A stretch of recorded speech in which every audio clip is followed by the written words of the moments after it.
আমাদের আন্দোলন চলছে চলবে, আন্দোলন চলছে চলবে। আজকে রানীবাঁধের এই বাজারে দীর্ঘদিন ধরে প্রায় 50 বছর ধরে দীর্ঘদিন ধরে আদিবাসীরা যে জায়গার উপর তাদের স্মরণীয় দিবসগুলো পালন করছে, যেখানে হুল দিবস পালন করা হয়, যেখানে রঘুনাথ মুর্মুর জন্ম দিবস পালন করা হয়, বিশ্ব আদিবাসী দিবস পালন করা হয়, সেই দীর্ঘদিন আদিবাসীদের সেই স্মরণীয় জায়গাটাকে এই এলাকার কিছু রাজনৈতিক মুখোশ পরা রাজনৈতিক নেতাদের উস্কানি দিয়ে কিছু মাতব্বর, কিছু গুন্ডা বাহিনী, কিছু দুষ্কৃতী আজকে সেই জায়গাটা দখল করতে চাইছিল।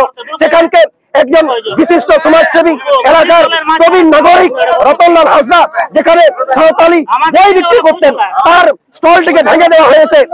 আজকে এইরকম একটা নেক্কারজনক ঘটনার প্রতিবাদে এখানকার মানুষজনকে রাস্তা অবরোধ করতে আমরা বাধ্য হয়েছি।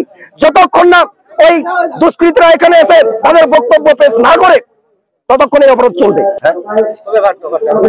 আজকে সকালবেলায় ঠিক 10টার দিকে দুষ্কৃতা এমনকি খবরে প্রকাশ নাকি এবং রাজনৈতিক দলের নেতাদের উস্কানিতে আজকে এই ঘটনা হয়েছে। আমরা চাই সেই নেতাদের মুখোশটা উন্মোচিত হওয়ার দরকার আছে, আর পুলিশ প্রশাসনের কাছে সেই বার্তা দেওয়ার দরকার আছে যেন এই রানীবাঁধ এলাকায় আদিবাসী সেন্টিমেন্ট নিয়ে কোনো যেন ছেলে খেলা না হয়, তাহলে আগামী দিন থেকে এই শান্ত জঙ্গল মহলটা অশান্ত হতে দেখতে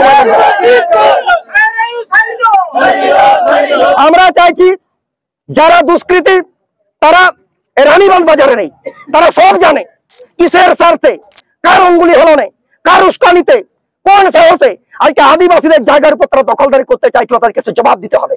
আর আজকে যদি এখানে না আসে আমরা বাড়ি গিয়ে তুলে আনবো, কিন্তু এটুকু বলে যাচ্ছি ওই দুষ্কৃতী বাড়ি থেকে তুলে আনবো। হ্যাঁ, এখানে আমি সাঁওতালি বইটই নিয়ে বসতাম, খাটিয়া নিয়ে। এইখানে বহুত দিন থেকেই আমি আমাদের স্কুলের ছাত্রছাত্রীদের সিলেবাসের বইগুলো এখান থেকে দেওয়া হতো। তাই আজকে হঠাৎ এসে দেখছি 10:30টার সময় এই ত্রিপলগুলো আর এই খুঁটি 4টা ছিল সব ঠেলে উল্টে দিয়েছে। তাই আমি ভারত জাকাত মাঝি পারগানা মহল একতা মঞ্চের আমাদের যারা সংগঠনের নেতৃত্ব দেয় তাদেরকে আমি ফোনে খবর দেই এবং সেখান থেকে আমাদের গোটা সমাজকে একতা মঞ্চ, ভারত জাকাত মাঝি পারগানা মহল, সমস্ত আমাদের আদিবাসী ভাইদেরকে জানানো হয়েছে, ভাইরাল করা হয়েছে। তাই এখন উনারা এই জায়গাতে উপস্থিত হয়েছেন। তাই এখন আমাদের যারা এসেছেন তারা আমাদের যারা এখানে রাজনৈতিক জন নেতা আছেন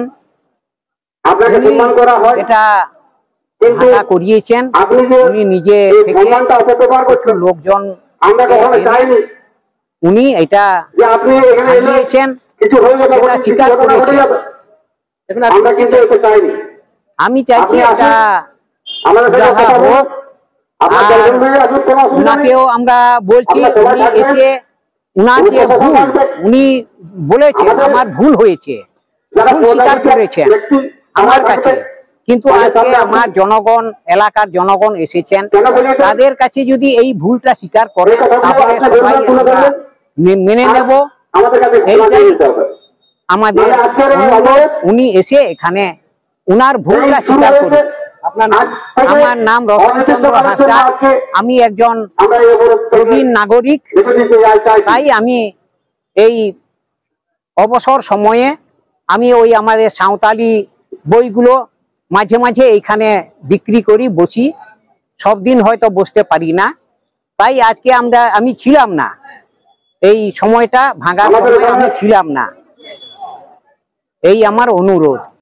আজকে প্রকাশ্য দিবালোকে রানীবাঁধে কি এমন হয়ে গেল, রানীবাঁধে কত মুস্তানি রাজ যেন শুরু হয়ে গেল। মাতব্বরদের কার উস্কানিতে কেউ জানে না, এটা দীর্ঘদিন ধরে সেই এসেকার আমল থেকে এসেকা একসময় জায়গাটাকে দখল করেছিল, যেখানে এখানকার আদিবাসী মানুষজন সেখানে বিভিন্ন সময় স্মরণীয় দিবসগুলো পালন করে, এইটুকু রানীগঞ্জ বাজারের মানুষ জানেন।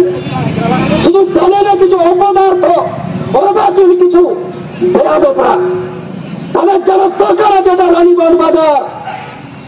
আর এটাও জানার দরকার আছে এখানকার পুলিশ প্রশাসনের জানার দরকার আছে, রানীগঞ্জের শুভচিন্তক মানুষের জানার দরকার আছে।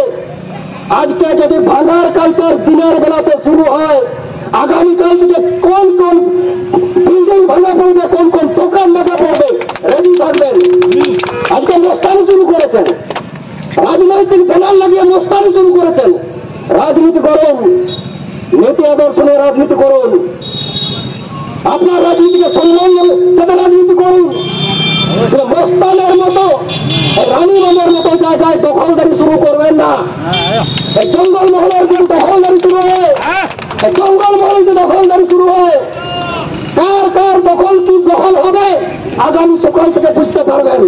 আর শুভচিন্তক শুভবুদ্ধি সম্পন্ন মানুষের কাছে করজোড়ে নিবেদন করে যাব, এদের পরিচয়টা একবার জেনে নেবেন।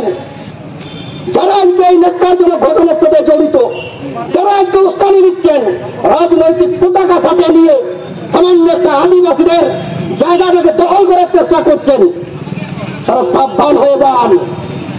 আজকে বেশ কয়েক বছর, আমি নাম ধরেই বলবো, বেশ কয়েক বছর আগে পর্যন্ত এই রানীগঞ্জ সবসময় আমরা খবরে দেখতে পেতাম। এই এলাকায় এক সময় এক টাইগার ছিল, নিজেকে জঙ্গল মহলের বেতাজ বাদশা বলতো, জঙ্গল মহলের টাইগার বলতো, জঙ্গল মহলের বাঘ বলতো মঞ্চে মঞ্চে। আপনারা তার পরিচয় জানান। রানীগঞ্জের শান্তিপ্রিয় সরল মানুষের কাছে তার পরিচয়টা নতুন করে দেওয়ার দরকার নেই। রানীগঞ্জের শুভবুদ্ধি সম্পন্ন ব্যবসায়ী বন্ধু, এখানকার গণতন্ত্রপ্রিয় মানুষের কাছে তার পরিচয়টা দেওয়ার দরকার নেই। সেই বিদ্যুৎ দাসকে এই আদিবাসীরা লাফাতে লাফাতে চোরের মতো থানায় ঢুকিয়ে দিয়েছিল। সেই বিদ্যুৎ দাসকে যখন ঢোকাতে পেরেছিলাম, আর কোন বড় অঞ্চল হচ্ছে রানীগঞ্জে আজকে মাতব্বর হয়ে গেছেন। সামনে সামনে আসুন, কি চাইছেন সামনে সামনে আসুন, আপনার বক্তব্যটা দিয়ে যান।